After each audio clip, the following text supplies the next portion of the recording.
Shalom Bapak Ibu Saudaraku yang terkasih di dalam kasih Tuhan Yesus Kristus. Kita kembali akan merenungkan firman Tuhan pada kesempatan dalam momen Paskah. Firman Tuhan diambil di dalam Filipi pasal 2 ayat ke-5 sampai ke-8. Tapi kita akan bertahap baca ayat demi ayat supaya tidak bingung ya Bapak Ibu Saudaraku yang terkasih. Filipi pasal 2 ayat ke-5 terlebih dahulu. Hendaklah kamu dalam hidupmu bersama menaruh pikiran dan perasaan yang terdapat juga di dalam Kristus Yesus. Bapak Ibu Saudaraku yang terkasih, dari sisi struktur Yunani, bagian ini agak sulit untuk dipahami dan diterjemahkan. Tetapi penerjemah LAI mencoba menguraikan kerumitan dengan cara menyediakan terjemahan agak bebas di sini ya.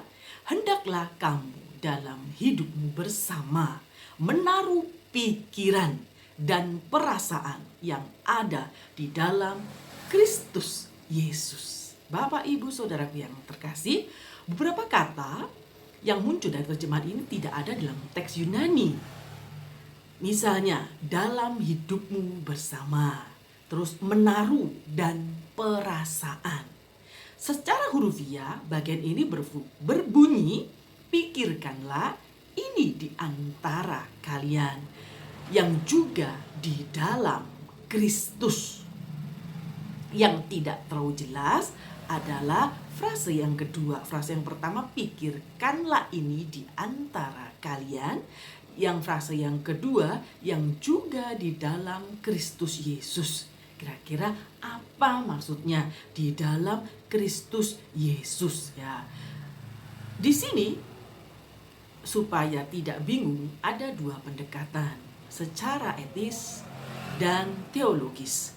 Tentu saja kalau secara etis menampilkan Yesus adalah teladan yang tak bercacat celah di sana ya Bapak Ibu.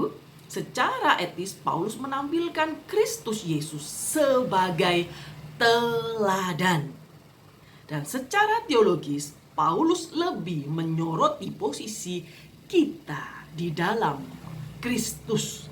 Sebagai orang yang sudah di dalam Kristus, tentunya harus mencerminkan sifat seperti Kristus. Bapak Ibu Saudaraku yang terkasih, pada kesempatan kali ini, pada momen Paskah, kita akan merenungkan ayat ini.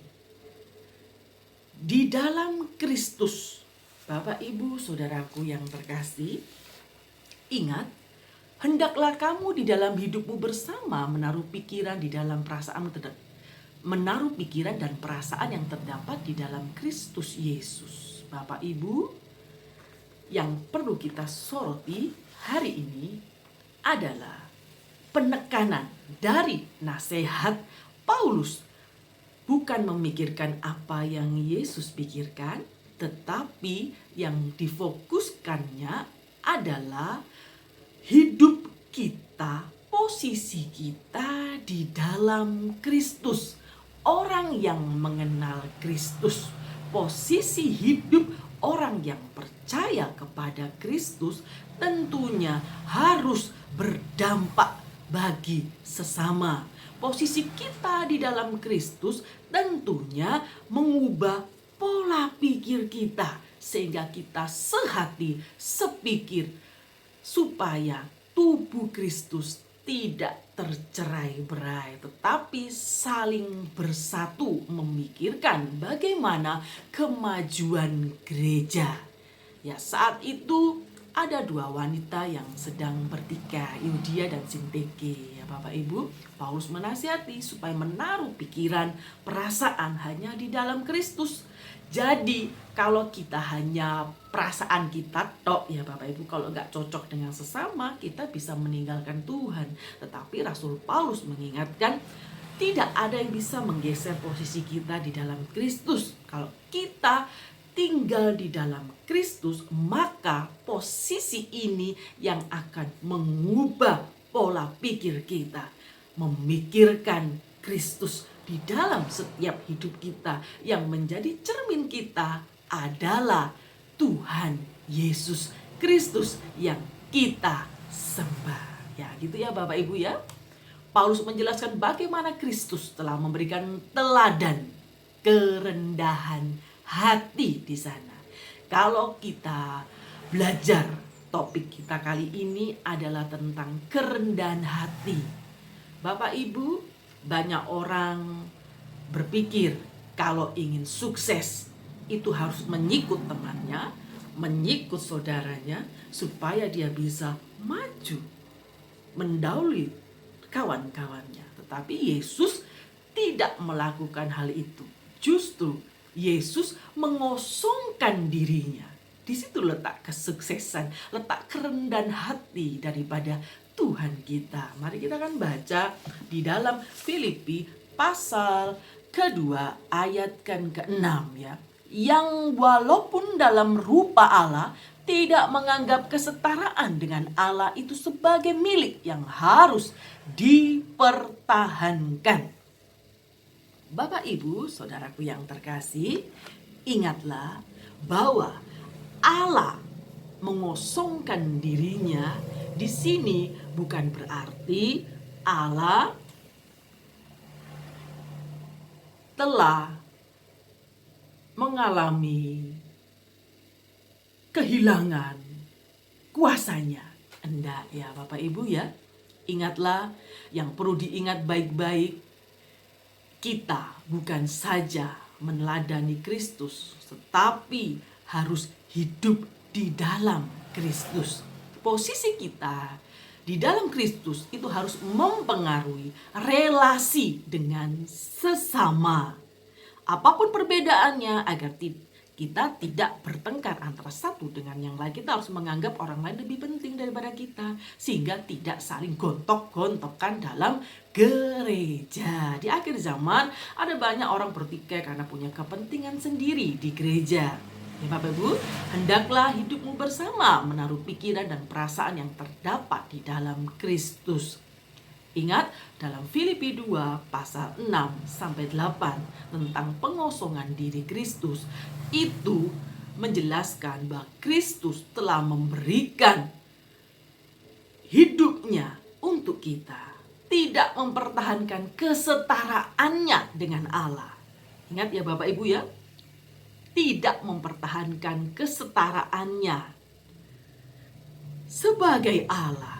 Kealahan Kristus di bagian ini dinyatakan dalam kalimat beberapa orang ingin mencoba untuk menyoalkan, oh berarti Tuhannya orang Kristen itu bukan Tuhan, hanya manusia ya. Ini salah ya Bapak Ibu ya. Bapak Ibu tidak perlu berbantah dengan mereka, tapi kita imani yang firman Tuhan katakan. Ingat, dalam tulisan Yunani Koine kuno di luar Alkitab, istilah rupa hamba itu ada dua ya, ada strukturnya, morpateo dan hakikat Allah iso theos pisis. Nah, di sini tidak ada perbedaan, sinonim, paralel ya Bapak Ibu ya. Dalam rupa Allah ini diterangkan dengan kesetaraan Allah. Di sini dalam Filipi 2 ayat 6 sampai 8 itu himne kuno. Paulus mengutip dari himne kuno. Kira-kira menurut penafsiran para teolog begitu Bapak Ibu. Sehingga di sana terdapat kalimat-kalimat puitis. Jadi kita tidak bisa mengartikan satu persatu sehingga kita berpikir Yesus itu bukan Allah. Yesus itu adalah 100% Allah dan 100% manusia. Ya Bapak Ibu ya, ingatlah kealahan Kristus di bagian ini kadang-kadang sering dipertanyakan orang yang tidak mengenal Kristus. Tapi kita harus ingat bahwa tidak mempertahankan kesetaraannya sebagai Allah bukan berarti dia bukan Allah. Dia adalah Allah. Ya Bapak Ibu, kita akan baca dalam Filipi 2 ayat yang ke-6 sampai ke-8. Yang walaupun dalam rupa Allah tidak menganggap kesetaraannya dengan Allah, melainkan telah mengosongkan dirinya sendiri menjadi sama dengan manusia, mengambil rupa hamba dan menjadi sama dengan manusia. 8. Dan dalam keadaan sebagai manusia, ia telah merendahkan diri dan taat sampai mati, bahkan sampai mati di kayu salib. Itulah sebabnya Allah meninggikan dia dan mengaruniakan kepadanya nama di atas segala nama.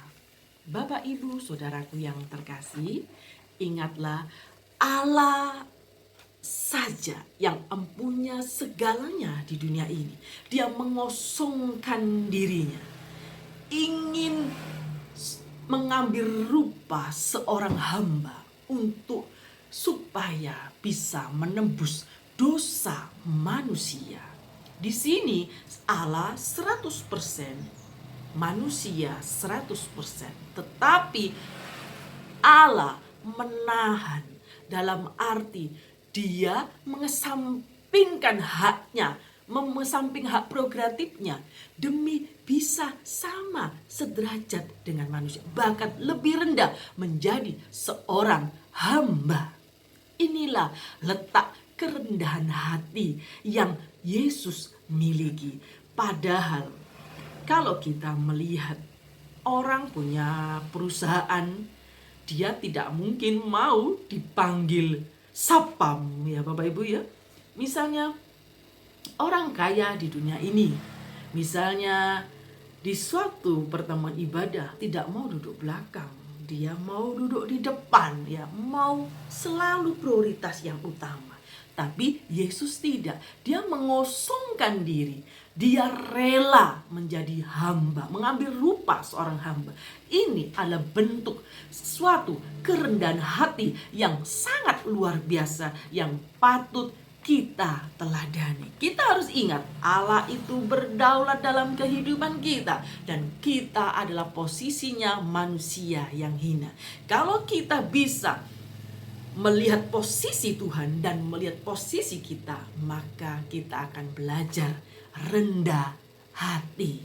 Yesus saja dia Allah 100%, tetapi dia mengosongkan dirinya demi mengambil rupa seorang hamba supaya bisa menebus dosa manusia, supaya dia bisa mengerti kelemahan manusia.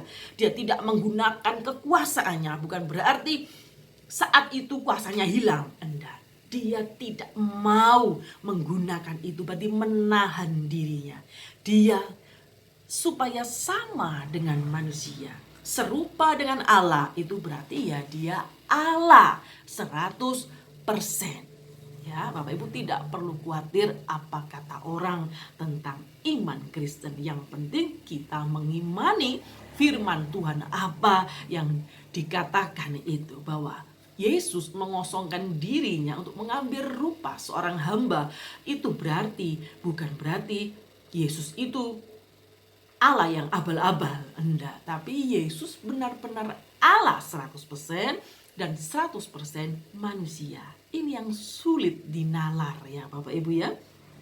Ingat, teladan kerendahan hati yang Yesus miliki, yang pertama, tidak mempertahankan kesetaraannya sebagai Allah, yang walaupun berada di dalam rupa Allah, dia tidak mau menggunakan kemampuannya. Sebenarnya dia kalau mau menunjukkan bisa, tapi dia mempertahankan kesetaraan. Jadi tidak mempertahankan kesetaraan dengan mengosongkan dirinya. Itu merupakan bentuk kerendahan hati. Ingat Bapak Ibu, bahwa dalam mengajarkan sesuatu untuk menjadi seorang pemenang, pasti orang lain itu cenderung menyingkirkan lawannya, yang saya sudah ngomong tadi. Tapi justru Yesus berbeda. Yesus Kristus meraih kemenangannya justru lewat pengosongan dan pengorbanan dirinya. Disinilah uniknya kekristenan. Kalau orang dunia ingin menang, mereka menyikut orang lain, mereka menjatuhkan orang lain. Tapi Yesus meraih kemenangannya justru lewat pengosongan diri dan pengorbanan dirinya sendiri untuk meraih kemenangan. Ya Bapak Ibu ya, ingatlah bahwa dalam momen-momen Paskah ini kita mengingat bahwa karya Kristus di kayu salib itu adalah bentuk cintanya Allah kepada kita, orang yang hina. Rasul Paulus menasihati kita agar kita tinggal di dalam Kristus. Kalau kita posisinya tinggal di dalam Kristus, maka kita akan belajar seperti Yesus yang mengosongkan dirinya. Dalam arti dia punya ketaatan, punya kerendahan hati. Kerendahan hati ini adalah basic dari semua kebajikan. Kalau Bapak Ibu ingin melayani Tuhan, dimulailah dengan rendah hati.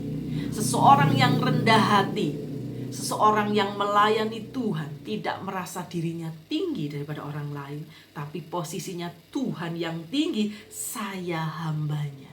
Jadi kita tidak merasa lebih pintar dari orang lain. Kita belajar seperti Yesus yang telah mengosongkan dirinya supaya mengambil rupa seorang hamba.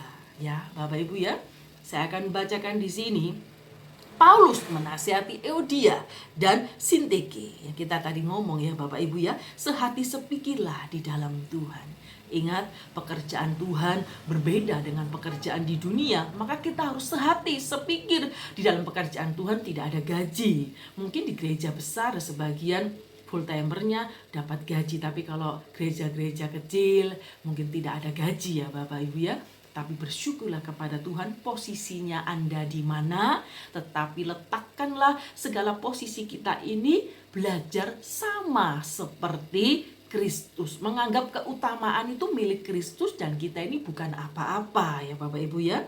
Ingat, posisi di dalam Kristus itu memberi perspektif yang baru dalam memandang segala sesuatu. Dengan kata lain, perubahan posisi melibatkan perubahan akal budi. Ya, saya akan ingatkan, perubahan posisi kita di dalam Kristus itu merubah pola pikir kita. Kita diselamatkan bukan karena kita pintar, kita diselamatkan bukan karena kita kaya, tapi kita diselamatkan oleh karena kasih karunia-Nya. Ada banyak orang yang meneladani sikap Yesus, tapi tidak semua orang beriman. Ada orang hanya meneladani saja sebagai tindakan moral saja. Ingat, orang yang mengandalkan Tuhan dalam hidupnya, dia akan meneladani Yesus. Memang kita tidak bisa sama seperti Yesus, tapi Yesus yang memberikan kemampuan dari hari ke hari supaya kita sama seperti Kristus. Dan kalaupun kita mengalami pembaruan budi setiap hari, itu bukan karena dirimu, bukan karena saya, itu karena komitmen Allah di dalam setiap langkah hidup kita. Maka ini membuat kita menjadi rendah hati. Jangan pernah menjadi sombong. Gitu ya Bapak Ibu ya. Paulus menjelaskan bahwa Kristus telah memberikan teladan kerendahan hati yang luar biasa. Maka kita patut belajar dari Yesus Kristus. Karena anugerahnya yang selalu menopang dan memampukan kita menjadi murid-murid Kristus. Menjadi seorang pelayan Tuhan. Seseorang yang melayani pekerjaan Tuhan tidak boleh memiliki kesombongan. Kita harus memiliki kerendahan hati. Meskipun kita tahu banyak dan orang lain tidak tahu banyak, bukan berarti kita merendahkan mereka. Pengetahuan kita datangnya dari Tuhan. Semakin kita dekat dengan Tuhan, Tuhan memberikan hikmat, pembaruan budi, pembaruan pikiran. Itu yang membuat kita semakin hari sama seperti Kristus. Bukan kekuatanmu, tapi anugerah semata. Ya, Bapak Ibu ya. Ingat, di dalam ayat 6 dan 8 itu bentuknya himne kuno. Jadi kalau ada orang di luar Kristen meragukan keilahian Yesus, mereka salah. Ya, karena Yesus memang benar-benar 100% Allah. Ya, mana mungkin dia mengosongkan dirinya kalau dia bukan Allah, ya Bapak Ibu ya. Ingat, pertama, dia tidak pernah mempertahankan kesetaraannya dengan Allah. Tapi kamu harus percaya bahwa Yesus itu adalah Allah. bukan Allah nomor 2, Allah nomor 3, tapi dia adalah Allah. Ya, Bapak Ibu ya.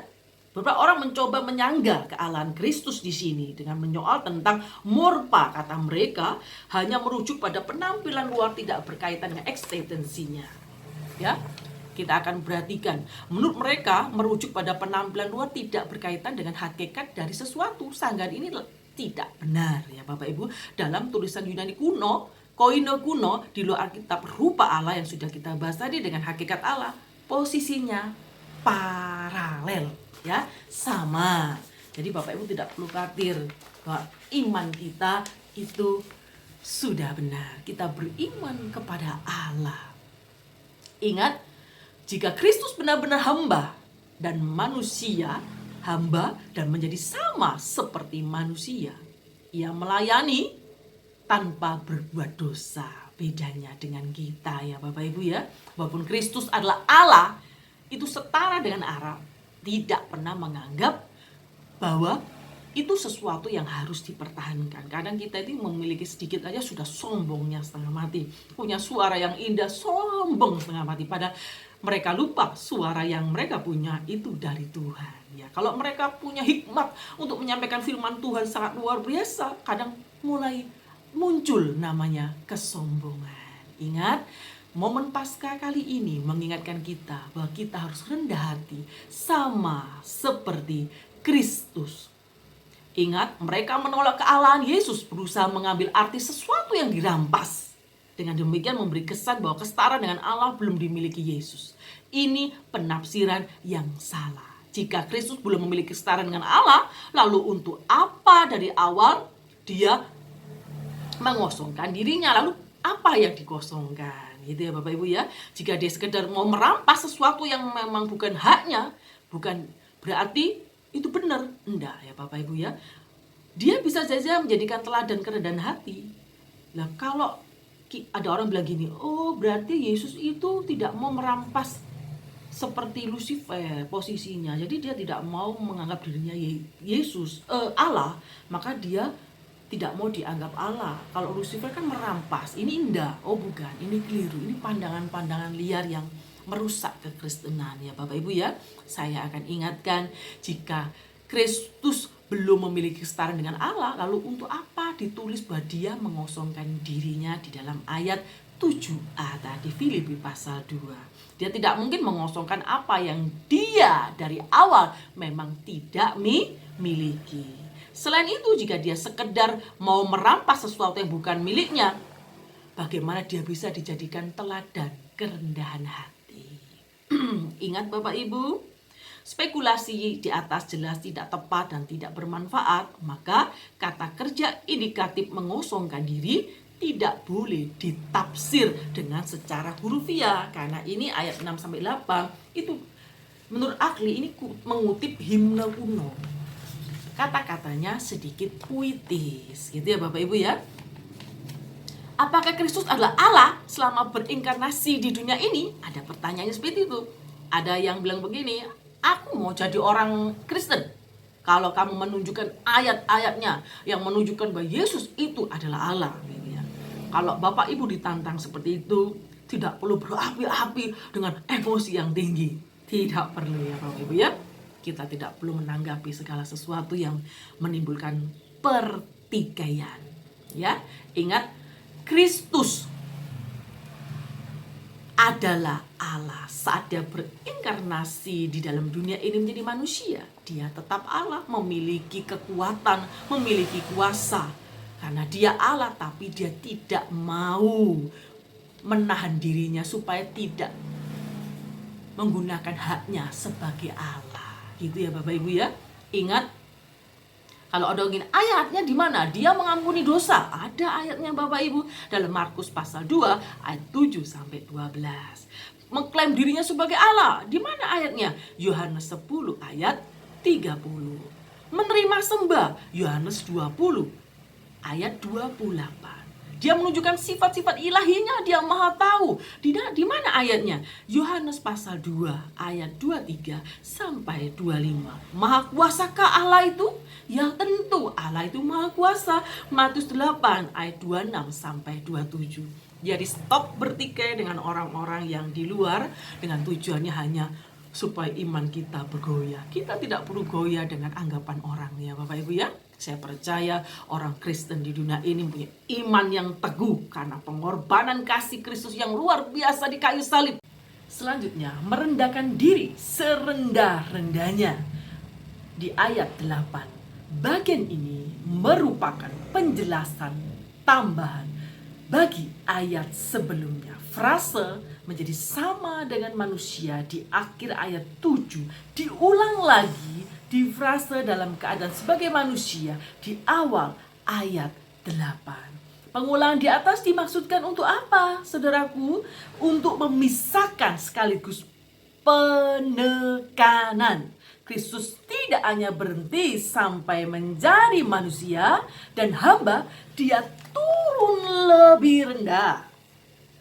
Dia mati di kayu salib, Bapak Ibu ya. Kalau Bapak Ibu, Yesus itu merengkuh kematian yang paling hina, menyakitkan, yaitu kematian di atas kayu salib. Ayat 8. Orang-orang yang hidup di zaman budaya Romawi, Yunani Romawi pada waktu itu pasti memahami betapa mengerikan penderitaan di atas kayu salib. Anak kecil saat itu dilarang membicarakan tentang itu karena itu dianggap tabu dan tidak pantas.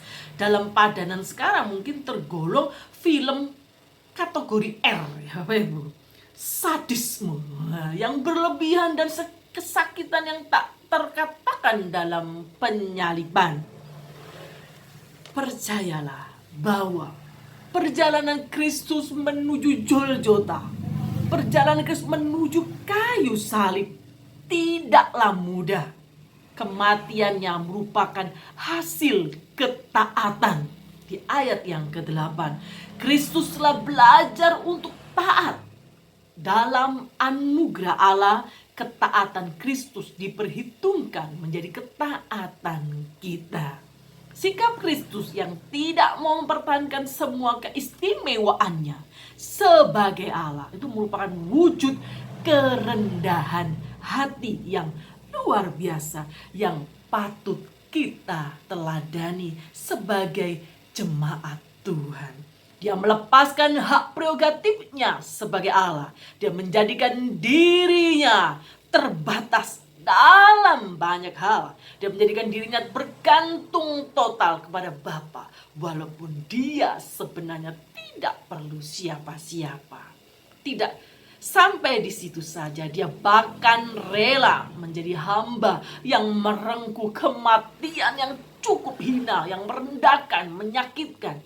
Semua itu dia lakukan untuk kita manusia yang berdosa. Patutlah bersyukur kepada Tuhan. Pada hari ini kita merenungkan kematian Yesus, kebangkitan Yesus. Iman kita yang lemah menjadi kuat. Iman kita terus dipulihkan dari hari ke hari. Jangan pernah lelah melayani pekerjaan Tuhan di desa maupun di kota, di gereja yang jemaatnya besar maupun jemaatnya sedikit. Tetap setialah, belajarlah rendah hati sama seperti Kristus yang rendah hati. Milikilah kerendahan hati karena itu dasar dari kebajikan yang lain. Tuhan Yesus memberkati kita semuanya. Selamat Paskah. Tuhan Yesus memberkati jemaat yang ada yang sudah mendengar channel saya. Tuhan Yesus memberkati sampai kesudahan zaman. Amin.